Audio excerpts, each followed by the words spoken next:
Yeah, it's been a while. I had a good clip going with video output there, and then life happens, but with some newfound time, I've decided to start producing videos again, and since I had a request for a particular creature in my absence, I felt it was only right to start there.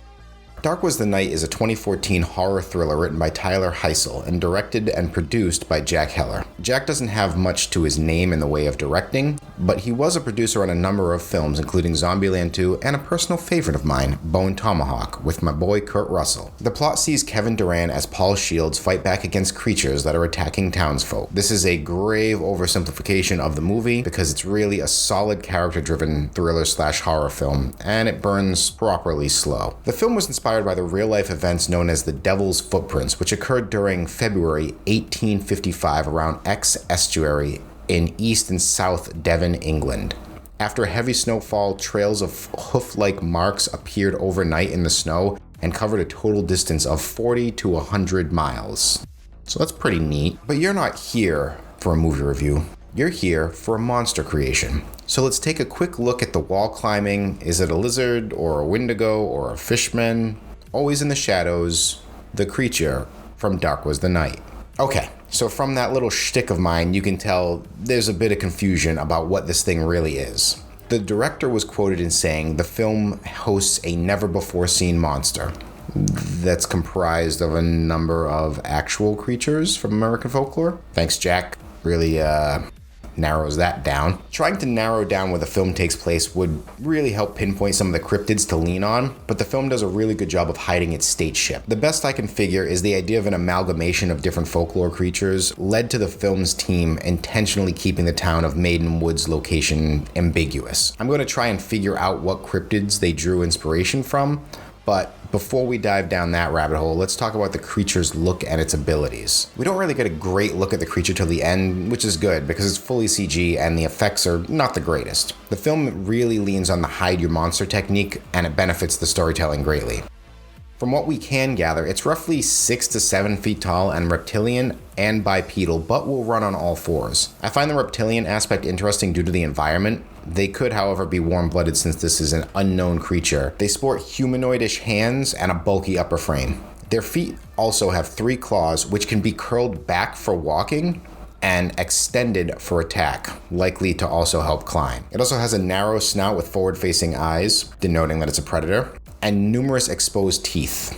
My poor boy got no lips. They can be killed by any conventional weapon, and it doesn't seem to have any particular resistance to firearms, and small hunting knives really do them dirty.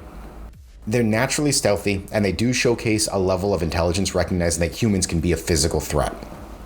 Now, as for the cryptid that could have inspired this creature, the movie was filmed in Southampton, New York, so I'm gonna use that to narrow down any inspiration to Hardiness Zone 5.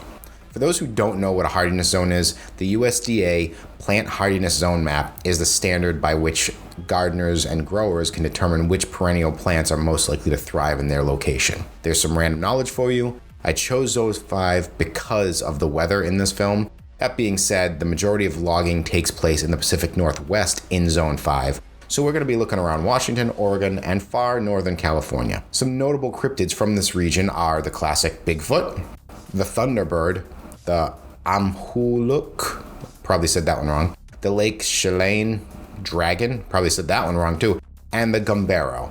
Trust me, there's so many more. A lot of these are derived from Native American folklore as well, so I may butcher names. I apologize in advance. So this is the majority of the info we have on these creatures, and from what I've seen, most people say it's a Wendigo, but I disagree. Wendigos throughout their depictions tend to be more solitary, gaunt, and emaciated. They're usually associated with cold, famine, and starvation. That being said, I do believe some inspiration was taken since this is an amalgamation creature. I do think the bulk of the creature's inspiration came from the aforementioned Gumbaro. Probably saying it wrong, but Gumbaro, I don't know. You can roll your R's with this. The Gumbaro is said to look like a fat black bear in shape, completely hairless save for its eyebrows and a little bit on its chin. Instead, it has a dark, smooth, and extremely rough, coal black leather-like skin. This makes the beast invulnerable to bullets, rocks, and arrows. Anything shot at the beast would simply bounce off, and it's also known for being perpetually hungry.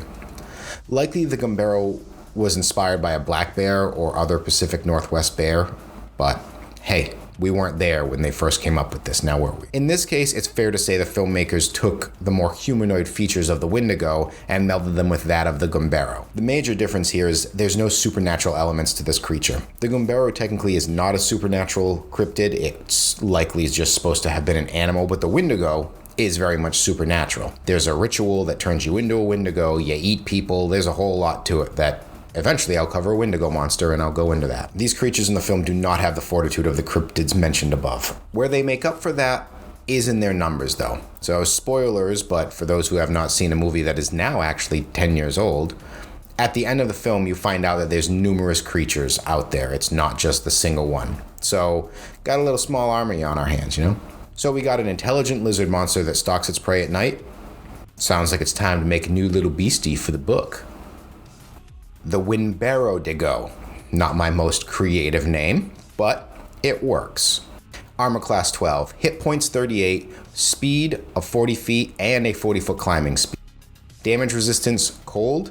Damage vulnerabilities, fire and piercing. Fire is from the Gumbaro itself, saying that it actually is afraid of fire, so I gave it a little bit of that Cryptids vibe. It has a condition immunity to frightened. It has dark vision up to 120 feet with a passive perception of 7. It doesn't speak any languages that we know, and it's a challenge rating 1. The Windbear, I'm going to butcher this the whole time, has a single trait called Only a Legend. The Windbear are rare, and while out of combat and in the natural world, they do not require a stealth check to remain hidden. This doesn't matter if it's forest, jungle, desert, your call when you homebrew this. The creature has a multi-attack where it makes 2 claw attacks. It also has a bite attack and it has a charge attack that comes with the caveat that if it hits, the target must make a strength save or be grappled. The final ability of this creature is Vanish.